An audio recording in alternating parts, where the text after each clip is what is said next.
midnight drearies.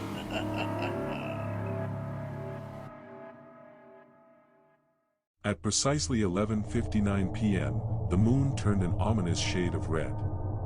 The streets were deserted, and the only sounds were the distant howls of wolves and the creaking of old buildings. Nobody dared to venture out at this time. For it was said that at 11:59 p.m., they came out. No one knew who they were, but everyone had heard the stories. They were creatures that lurked in the shadows, waiting for unsuspecting victims to cross their paths.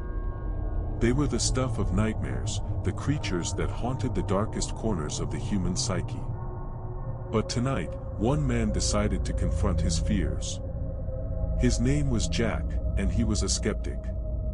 He didn't believe in ghosts or monsters or anything else that went bump in the night. He was a rational man, a man of science. And he was determined to find out what they were. Jack walked out into the deserted streets, his heart pounding in his chest. He had a flashlight in one hand and a camera in the other. He was ready to document his findings, to prove once and for all that there was nothing to fear. At first, nothing seemed out of the ordinary. The streets were quiet and empty, the only sound his own footsteps.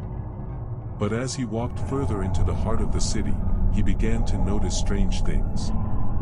The buildings looked different somehow, as if they were twisting and warping before his very eyes.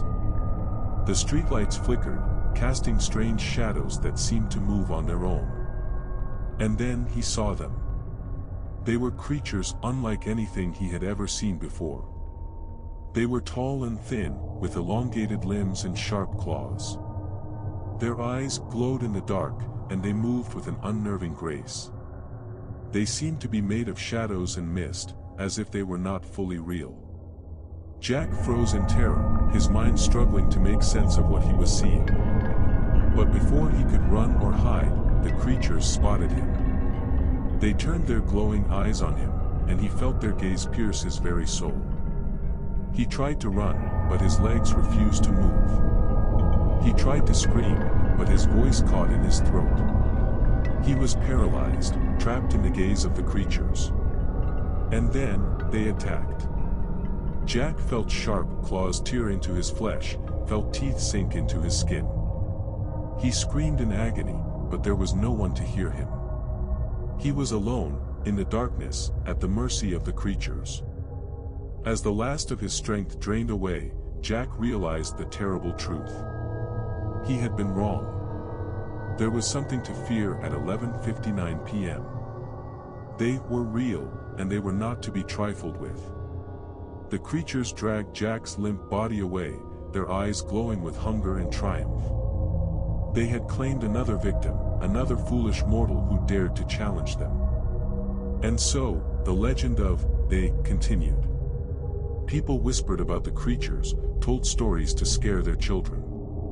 But few ever dared to venture out at 11:59 p.m., for they knew the terrible fate that awaited them. As for Jack, he became just another name on the long list of victims. Another cautionary tale of the dangers that lurked in the darkness. Another reminder that some things were better left unexplored, better left unknown. And so, the world turned, and the creatures waited, patient and hungry, for the next fool to challenge them.